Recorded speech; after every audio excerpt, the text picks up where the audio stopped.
पण घरामध्ये बसलात.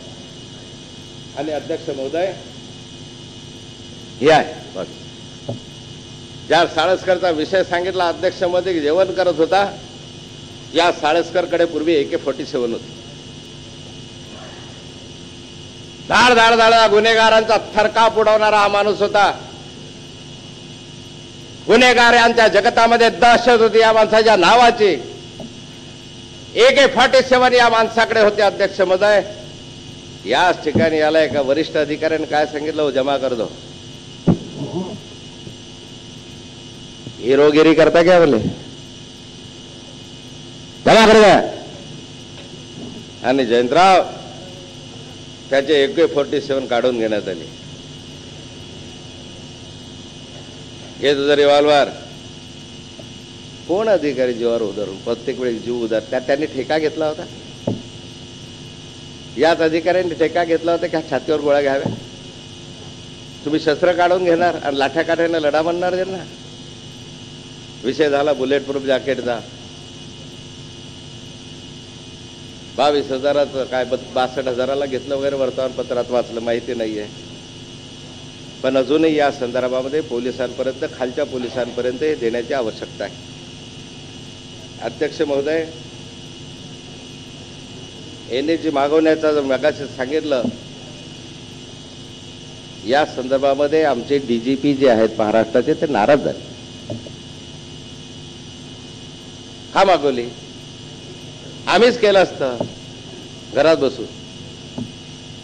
हा निर्णय जेव्हा घेतला त्यांनी नाराजी व्यक्त केली या संदर्भात. आणि अध्यक्ष महोदय अगदी ही जी स्थिती ओढवली अध्यक्ष महोदय, राज्य शासनाच्या या संदर्भामध्ये त्रुटी आहे. अध्यक्ष महोदय या राज्याचे पोलीस कमिशनर पुण्याला आहेत, मला वाटतं सतपाल सिंग. त्यांची एक बातमी वर्तमानपत्रामध्ये होती की चांगले हेल्मेट, चांगले जॅकेट असते तर यातील अनेक अधिकारी वाचले असते. हा घरचा आहेर आहे. म्हणजे याचा अर्थ असा की जॅकेट म्हणा की ते हेल्मेट म्हणा खराब असल्यामुळे गेलेत आणि हे शहीद झालेत. पण याची जबाबदारी खऱ्या अर्थाने या सरकारवर आहे. हे सरकार खुनी आहे. हे सरकार दोषी आहे की या संदर्भामधले असे हेल्मेट, निकृष्ट दर्जाचे जॅकेट त्यांना दिले आणि लढाच सांगितलं. अध्यक्ष महोदय सरकारच्या नावाची वस्तू त्या दिवशी शिल्लक दिसली नाही. एका बाजूला ज्यावेळेस गोळीबार झाला, धडाधडा माणसं रडत होते. या राज्याचे गृहमंत्री सुन्न अवस्थेमध्ये बसले होते, टीव्हीवर दाखवत होते. त्यांना सूचना, वस्तुस्थिती आहे की त्यांना त्याच्या वेदना झाल्या असतील, दुःख झालं असतील, सुन्न अवस्थेत होते. या राज्याचे मुख्यमंत्री तर नेहमीप्रमाणे बाहेर होते. आणि मग अध्यक्ष महोदय 3 दिवस ही मुंबई चालली. गोळीबाराचा तो आवाज 3 दिवस मुंबईकरांनी ऐकला. 26 तारखेला 9:40ला 9:30ला जे काही सुरुवात झाली असेल, 29ला सकाळी ताजवरची कार्यवाही पूर्ण झाली. तोपर्यंत गोळीबाराचा आवाज तुम्ही ऐकत असताना या मंत्रिमंडळामधले सन्माननीय सदस्य कुठे होते? मुख्यमंत्री आले ते ताज हॉटेलची पाहणी करायला आलेत. गृहमंत्री गेलेत, त्यांनी पाहणी केली. पण इकडे माननीय मुख्यमंत्री किंवा उपमुख्यमंत्र्यांची जबाबदारी होती का जयंतराव? तुमची सामूहिक जबाबदारी नव्हती?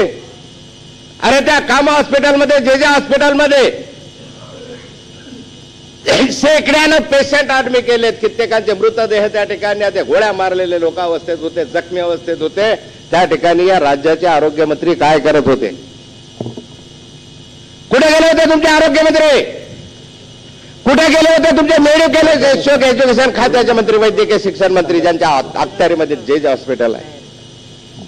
त्या ठिकाणी जबाबदारी नव्हती मंत्रिमंडळातले की त्या ठिकाणी जावं? कुणाला रक्त लागेल का, कुणाला अँब्युलन्स लागेल का, कुणाला शववाहिनी लागेल का, पासपोर्ट आहे की नाही, कुणाची जबाबदारी आहे, कुणाचे पत्ते शोधायचे, फोन करायचे. अरे अधिकाऱ्याच्या लेवलला करत होते. ते भूषण काकरांनी रात्रभर तिथं थांबले. मेडिकल एज्युकेशनचे सेक्रेटरी गोळीबारातनं वाचले. त्या आरोग्य विभागाच्या सचिव अय्यंगार त्या तिथं रात्रभर जागल्या. पण आमचा मंत्री एकही आला नाही, कारण जीवाची भीती होती. एक नाही, कुठे होते तुमचे गृहराज्यमंत्री? 26 तारखेपासून तुम्ही 8 तारखेपर्यंत, 6 तारखेपर्यंत ज्या दिवशी या राज्यामध्ये शपथविधी झाला त्याच राज्यामध्ये या गृहमंत्र्याचा चेहरा मी टीव्हीवर पाहिला. 26 तारखेपासून 8 तारखेपर्यंत या राज्याचा गृह खात्याचा मंत्री कुठे होता ना? गृहमंत्री, राज्यमंत्री शपथविधीला उगावल्यात. तुमची जबाबदारी नव्हती या ठिकाणी का गृह खातं सांभाळायचं, मागे पुढे पोलीस ठेवायचे आणि तुम्ही फरार राहायचा? लोकांनी तिकडे गोळ्या घ्यायच्यात, तुम्ही खुर्च्या उभवायच्या. इथे सभागृहामध्ये उत्तर देत असताना आम्हाला सांगतायत की जयंतराव नसले तर आणखी कोणते राव उत्तर देतील. आम्ही म्हटलं का देत आहे? मंत्रिमंडळाची आमची सामूहिक जबाबदारी आहे. कुठे गेले तुमचे सामूहिक जबाबदारी? कुठे गेले त्यांचे मंत्री? 2, 3, 4 मंत्री जर सोडले, भुजबळ साहेब होतील, आर पाटील साहेब होते, विजय मोहिते पाटील होते, आम्ही होतो. पण या मंत्रिमंडळामधले हे नाजूक चेहरे कुठेही बाहेर दिसले नाहीत. तुमची जबाबदारी नव्हते? हे जबाबदारी होती की नाही होती? दवाखान्यात जायची तरी, औषध पुरवठा आहे की नाही, पाण्याची तरी जबाबदारी होती की नाही? निदान नसेल तुम्ही मंत्री बनून, पण माणूस के या नात्याने तरी विचारपूस करण्याची जबाबदारी होती की नाही?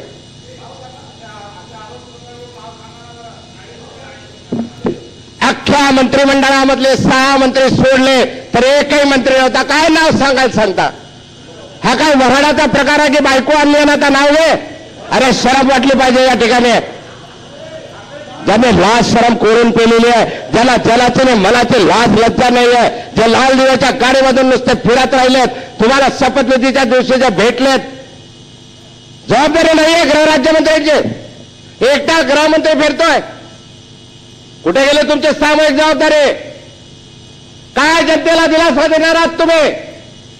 मुंबईकरांच्या मनामधला उद्रेक हा एका दिवसाचा नव्हता. हा उद्रेक हा आपल्या तुमच्या वर्तणुकीचा होता. हा उद्रेक तुमच्या आमच्या वागण्या बोलण्यामुळे निर्माण झालेला होता.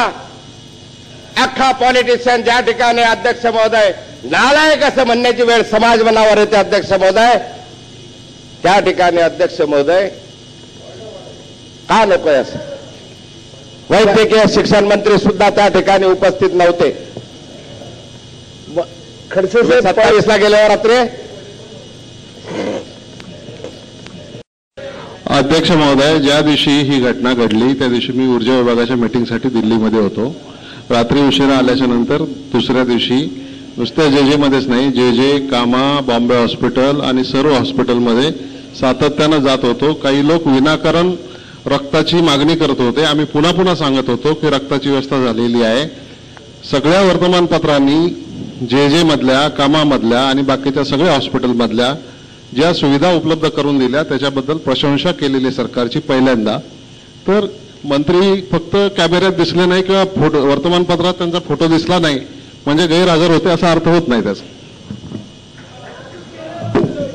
अध्यक्ष महोदय, मी कोणा वर्तमानपत्रातल्या कोणा टीव्हीच्या बातम्यांवर आधारित नाही सांगत. मी स्वतः उपस्थित होतो म्हणजे पाहिलं ते, मला जे दिसलं ते सांगतोय. जे आम्ही पाहिलं ते सांगतोय. मी सांगितलं तुम्ही 27ला दिसले. मग दिल्लीत होते का? रात्रभरात विमान नव्हते, येण्याची पोहोचू शकला, सकाळपर्यंत मंत्री नव्हता पोहोचू शकत. अध्यक्ष महोदय, अशा वागणुकीमुळे जनतेच्या मनामध्ये आक्रोश आहे लोकप्रतिनिधींविषयी. पब्लिक क्राय जो निर्माण झाला, या राजकारण्याविषयी घृणा निर्माण झाली. समाजाच्या मनात एका प्रसंगामुळे त्या ठिकाणी घृणा निर्माण करण्याचं काम या वर्तणुकीमुळे झालं, वागणुकीमुळे झालं. अध्यक्ष महोदय, माणसं मरतात, होतात, घटना घडतात, पण कमीत कमी माणुसकी दाखवण्याची जर आपण त्या ठिकाणी किमान जाऊन 2 संवेदनाचे शब्द जर व्यक्त केले असते तर का नको झाले? कुठे होते तुमचे आरोग्यमंत्री?